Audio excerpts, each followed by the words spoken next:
Arun IAS के digital platform पर आपका स्वागत है। मेरा नाम रोहित कुमार। आज हम बात करेंगे 17 सितंबर 2022 के समसामयिक घटनाओं पर आधारित प्रतिदिन समसामयिक प्रश्नोत्तरी, जो आपके प्रीलिम्स और मेंस एग्जाम के लिए बहुत ही महत्वपूर्ण है। तो शुरू करते हैं। ये 5 प्रश्न द हिंदू और इंडियन एक्सप्रेस के आधार पर निर्मित किया गया है और इसी से संबंधित इसी के तरह के प्रश्न आपके प्रीलिम्स में भी पूछे जाते हैं। तो बेहतर है आप इससे पूरे वीडियो को देखें और आप अपनी प्रश्नोत्तरी को एक बेहतर आयाम दें। तो शुरू करते हैं आपकी प्रतिदिन की समसामयिक प्रश्नोत्तरी। पहला जो है आपका प्रश्न है, जिसे आप देखेंगे कि निम्नलिखित में से कौन सा कथन संघाई सहयोग के बारे में, संगठन के बारे में नहीं है। आप सभी को पता है कि हाल ही में आजकल संघाई सहयोग संगठन आपको न्यूज में है, क्योंकि समरकंद में इस संगठन का आयोजन किया गया और भारत के प्रधानमंत्री वहां पर शरीक हुए। तो आप इसमें देख सकते हैं क्योंकि संघाई कोऑपरेशन ऑफ के भारत भी उसका एक सदस्य है। तो पहला विकल्प कहता है कि एसीओ का पहला शिखर सम्मेलन चीन में आयोजित किया गया था। एसीओ का आधिकारिक भाषा चीन और रूसी है और इसकी स्थापना 15 जून 2001 को मास्को में हुई थी और वर्ष 2017 में भारत तथा पाकिस्तान के इसने सदस्य की दर्जा मिला। ये 4 ऑप्शन है, चारों एक ही तरीके की बात करता है। तो सबसे पहले अगर हम बात करें कि आप जब इसको डिटेल में पढ़ेंगे संघाई सहयोग संगठन, तो उसमें आपको पता चलेगा कि एसीओ का पहला शिखर सम्मेलन चीन में ही हुआ था, इसीलिए इसका नाम भी संघाई दिया गया था। चीन में आयोजन किया गया था, संघाई शहर में आपका संघाई संगठन, और वहां की जो आधिकारिक भाषा है, जो ऑफिशियल लैंग्वेज है, वो चीन और रूसी है आपका। तो प्रथम ऑप्शन ए और ऑप्शन बी तो आपका सत्य है, लेकिन मैं आपको बता दूं कि इसकी स्थापना 15 जून 2000 में नहीं हुई थी। इसकी स्थापना 15 जून 2001 में संघाई में हुई थी, है ना। एक में संघाई में हुई थी। आप इस चीज को देखें, एसीओ एक, इसके बारे में समझेंगे तो अंतर सरकारी अंतरराष्ट्रीय संगठन है। 8 देश इसके अंदर में है, भारत, पाकिस्तान, चाइना, उज्बेकिस्तान, रसिया, काजाख्स्तान, ये सारे 8 देश इसके अंदर में है। इसकी स्थापना 15 जून 2001 को संघाई में हुई थी।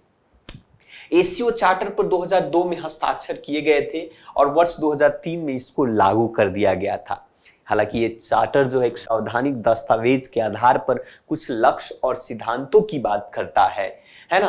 तो याद रखिएगा कि एसओ जो है एक तरीके से यूरेशियन राजनीतिक आर्थिक सुरक्षा और का एक संगठन है, जिसका मेन मकसद है कि संबंधित क्षेत्रों में जो हमारा जो सदस्य देश है उनमें शांति, सुरक्षा और स्थिरता को बनाए रखे, कायम रखे। इसके लिए एक चीज बड़ा इंपॉर्टेंट है कि इसकी जो भाषा है, आधिकारिक भाषा, वो रूसी और चीन है। रूसी और चीन इसके अधिकारी है। तो ये न्यूज में है, इस साल हुआ है। हो सकता है आपके प्रीलिम्स, आने वाले प्रीलिम्स एग्जाम में इससे संबंधित प्रश्न पूछ सकता है। तो 8 देश हैं। स्थापना 15 जून 2001 को हुआ था। रूसी चीनी इसकी आधिकारिक भाषा है ना। और तो ये आपका इस चीजों से प्रश्न, तो इसका क्या सही उत्तर क्या हो जाएगा? तो इसका उत्तर होगा कि इनमें से कथन सही नहीं है। 15 जून 2001 को मास्को में हुई थी। साफ साफ इससे दिख रहा है, मास्को में नाम है संघाई कोऑपरेशन। यहां पर भी पहले में भी ये कहा गया कि चीन में आयोजित किया गया था, तो मास्को तो रसिया में है, रसिया की राजधानी मास्को है, तो मास्को में कैसे हो सकता है? तो सी आपका करेक्ट आंसर नहीं है, अर्थात इसके अनुसार से सी करेक्ट आंसर है। ठीक है, अब चलिए दूसरा प्रश्न है। काफी ये भी आपको मीडिया में आपको देखने को मिल रहा है कि भारत हाल ही में नामीबिया में 8 चीतों के किस राष्ट्रीय उद्यान में रखा गया? 8 चीता हाल ही में नामीबिया में 8 चीतों को किस में रखा गया? तो आपको पता ही है कि भाई अफ्रीका के नामीबिया से चीता भारत में लाया गया और जैसा कि आप जानते हैं कि कूनो राष्ट्रीय उद्यान में इसको रखा गया है। तो इसका सीधा सा संबंध है कूनो राष्ट्रीय उद्यान दूधो। अब इसमें से प्रश्न ये पूछा जाता है कि कूदो राष्ट्रीय उद्यान कहाँ है? तो ये तो मध्य प्रदेश में है। सुंदरबन राष्ट्रीय उद्यान कहाँ है आपका? तो आपका वेस्ट बंगाल में है। आपका प्रश्न पूछ सकता है दुधवा राष्ट्रीय उद्यान कहां पर है, यूपी में है। आपका प्रश्न बन सकता है गिर राष्ट्रीय उद्यान जो शेरों के लिए फेमस है आपका, तो वो कहां है आपका, गुजरात में है आपका। तो ऐसे भी प्रश्न आपको सम्मिलित करने के लिए पूछ सकते हैं। तो ये आपका 8 चीता कहां रखा गया, कूनो राष्ट्रीय उद्यान में रखा गया। थोड़ी सी जानकारी कूनो के बारे में भी आप ले सकते हैं। तो राइट आंसर ए होगा। और इसके तहत जैसा कि हमें पता है कि 70 साल बाद निबिया से भारत पहुंचे 8 सीटों की बात हुई। 1952 में ही भारत से चीता विलुप्त हो चुका था, है ना, भारत के अंदर से ही विलुप्त हो गया था भारत में। 75 साल पहले जो है 1947 में देश की आखिरी बार चीता देखा गया था। तो ये बातें यहाँ पर कही जा रही है। दूसरी बात है कि कूनो राष्ट्रीय उद्यान भारत के मध्य प्रदेश राज्य में संरक्षित है। सन 2018 में इसको राष्ट्रीय उद्यान की दर्जा दी गई। इसकी स्थापना 1981 में। तो इतना ज्यादा इससे संबंधित प्रश्न नहीं पूछेंगे, लेकिन हाँ ये पूछ सकता है कि कूनो राष्ट्रीय उद्यान कहाँ पर है ना, और इसमें चीता रखा गया, क्यों रखा गया, इससे भी संबंधित आपके प्रश्न पूछे जा सकते हैं। तीसरा प्रश्न है कि हाल ही के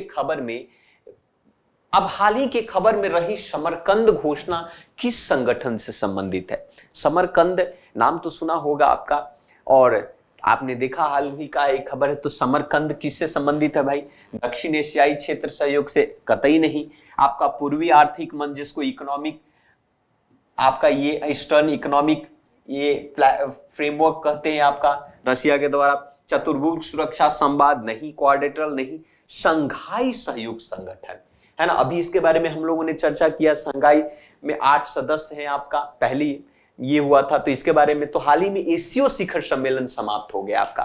भारत सहित समरकंद घोषणा पर हस्ताक्षर भी किया है। समरकंद घोषणा 2022 में संयुक्त राष्ट्र चार्टर को छोड़ने का एक संदर्भ किया गया। 2022-23 में हालांकि एशियो का संगठन वाराणसी को एशियो पर्यटन और संस्कृति में भी घोषित किया गया है। तो ये इससे संबंधित, जो कि हम लोगों ने इससे संबंधित बातें पढ़ ली है। नेक्स्ट क्वेश्चन है आपका न्यू डेवलपमेंट बैंक से संबंधित क्वेश्चन है। न्यू डेवलपमेंट बैंक से संबंधित निम्नलिखित में से कथन पर विचार करने की बात कही जा रही है। तो पहला कथन है, आप देख सकते हैं, न्यू डेवलपमेंट बैंक की बात करता है। पहला, यह वर्ष 2014 में ब्राजील के पोर्टलेजा में आयोजित ब्रिक्स शिखर सम्मेलन में स्थापित किया गया। दूसरी बात करते हैं, इसका गठन ब्रिक्स के अन्य उभरती अर्थव्यवस्थाओं को नवाचार और आधुनिक प्रौद्योगिकी, ये न्यू डेवलपमेंट बैंक की स्थापना ब्रिक्स के आधार पर किया गया है। ब्रिक्स में 5 देश हैं, ब्राजील, रशिया, इंडिया, चाइना आपका, और आपका साउथ अफ्रीका। तो ये है आपका। लेकिन 2014 में ब्राजील के पोर्टलेजा में इसको आयोजित नहीं किया था। तो ये तो आपका नहीं होगा। यहां पर 1 है, 2, 3 आपका। तो first statement is not right. तो ये भी गया आपका, ये भी गया आपका, है ना। सेकंड तो सत्य होगा ही। इसका गठन। तीसरा है कि इसका मुख्यालय मॉस्को रूस में स्थित है। तो अब देखिए कौन सा कथन पर विचार करने की बात करते, इसके अकॉर्डिंग जो आंसर क्या होना चाहिए, डी होना चाहिए। तो ये देख सकते हैं सही आंसर क्या है, डी नहीं, सॉरी, सही आंसर ए होना चाहिए। माफी चाहता हूं, फर्स्ट और सेकंड नहीं। इसका मुख्यालय, ब्रिक्स का मुख्यालय तो नहीं है ना। ठीक है, चलिए। तो ये कहा जाता है कि वर्ष 2014 में ब्राजील के फोर्टलेजा में आयोजित किया गया 6ठे ब्रिक्स शिखर सम्मेलन, है ना। और उसी 6ठे ब्रिक्स शिखर सम्मेलन के द्वारा संयुक्त रूप से इसकी स्थापना एक बहुपक्षीय विकास बैंक बनाई। इसकी गठन ब्रिक्स के उभरती अर्थव्यवस्था के लेकर हुई। लेकिन इसका मुख्यालय कहां है, शंघाई में है, न कि आपका मॉस्को में। तो इसका मुख्यालय कहां है, शंघाई में। और ये देख सकते हैं कि 2018 में न्यू डेवलपमेंट बैंक ने संयुक्त, तो ये यहां पर आप समझ सकते हैं। इसके अकॉर्डिंग इसका जो उत्तर होगा आपका कि सबसे पहले 2014 में ब्राजील के फोर्टलेजा में आयोजित 6ठे ब्रिक्स के अनुसार हुआ था। वहीं पर इसका मॉस्को नहीं, आपका कहां, शंघाई हो जाएगा, चाइना का। तो ये आपका गलत है, सी गलत है। इसका मतलब फर्स्ट, सेकंड, थर्ड गलत है। तो ये गलत है, ये गलत है। राइट आंसर क्या हो जाएगा, फर्स्ट हो जाएगा, first and second. Next last question देखते हैं, एकलव्य मॉडल। लास्ट क्वेश्चंस की बात करते हैं। एकलव्य मॉडल आवासीय विद्यालय से संबंध निम्नलिखित में से कथनों पर विचार करें। तो एकलव्य मॉडल हमने जैसा कि करंट अफेयर में पढ़ा था, अगर आपने उस वीडियो को नहीं देखा तो आई बटन पर जाकर प्रेस करें, वहां पर आपको अन्य सारे वीडियो और भी मिलेंगे इससे संबंधित और आज की समसामयिक घटनाओं से संबंधित भी। तो ये देख सकते हैं कि EMRS पूरे भारत में भारतीय जनजाति SC/ST के लिए मॉडल आवासीय विद्यालय की स्थापना की थी। EMRS RBA पाठ्यक्रम के अनुसार ये भी बात सही, जनजातीय मामले में मंत्रालय द्वारा सिंधे नासिक एकलव्य मॉडल आवासीय विद्यालय योजना के आसपास आदिवासी क्षेत्र की गुणवत्ता की बात करता है। तो कहने का मतलब है कि सबसे पहला बात तो कि EMRS RBA इस पाठ्यक्रम का अनुसरण नहीं करता है। ये सेकेंड आपका नहीं होगा। अगर सेकेंड आपका नहीं होगा तो आंसर फर्स्ट एंड थर्ड होगा। एक बार आप खुद से भी इसको पोज करके आप सॉल्व करने की कोशिश कीजिए। इसका आंसर इस तरीके से आप देख सकते हैं, आंसर आपका डी है, अर्थात फर्स्ट एंड थर्ड है। तो इसके बारे में थोड़ी सी जान लेते हैं कि EMRS पूरे भारत में एक तरीके से आप कह सकते हैं कि हमारे भारतीय जो जनजाति है, जो शेड्यूल्ड ट्राइब है, जिसको अनुसूचित जनजाति कहते हैं, उनको मॉडल आवासीय विद्यालय बनाने के लिए एक योजना लाई गई थी। इस योजना की शुरुआत की गई थी वर्ष 1997 से 1998 में, और स्पेशली जो है जनजातीय मॉडल के लिए मंत्रालय है, उस मंत्रालय में आपके ये स्पेशली एकलव्य मॉडल आवासीय विद्यालय की योजना के आसपास आदिवासी क्षेत्रों की गुणवत्ता और बेहतर करने के लिए बनाई गई थी। लेकिन EMRS में जो CBSE पाठ्यक्रम का अनुसरण किया जाता है ना, वर्तमान में देश भर में फैले 384 कार्यरत स्कूल हैं और नवोदय विद्यालय की तरह ही स्थापित है, जहां पर खेल कौशल विकास सबकी प्रशिक्षण दी जाती है, रहने की भी व्यवस्था यहाँ पर है। तो इसके आधार पर एकलव्य मॉडल तैयार किया गया था। तो ये 5 जो ऐसे प्रश्नोत्तरी हैं जो आपके द हिंदू और इंडियन एक्सप्रेस के न्यूज के बेस के आधार पर है। तो आज के लिए इतना ही रखते हैं। ऐसे ही बहुत सारे जो अन्य जो समसामयिक घटनाओं से संबंधित जो वीडियो है, इसके लिए आई बटन को आप प्रेस करें, वहां पर आपको मिलेगा। आप चाहिए प्लेलिस्ट में जाकर आप देखिए, रोज हम अपडेट करते हैं नए नए वीडियो समसामयिक घटनाओं के आधार पर, तो वहां जाकर देख सकते हैं। तो आज के लिए इतना ही रखते हैं, मिलते हैं दूसरे वीडियो में। थैंक यू वेरी मच, धन्यवाद।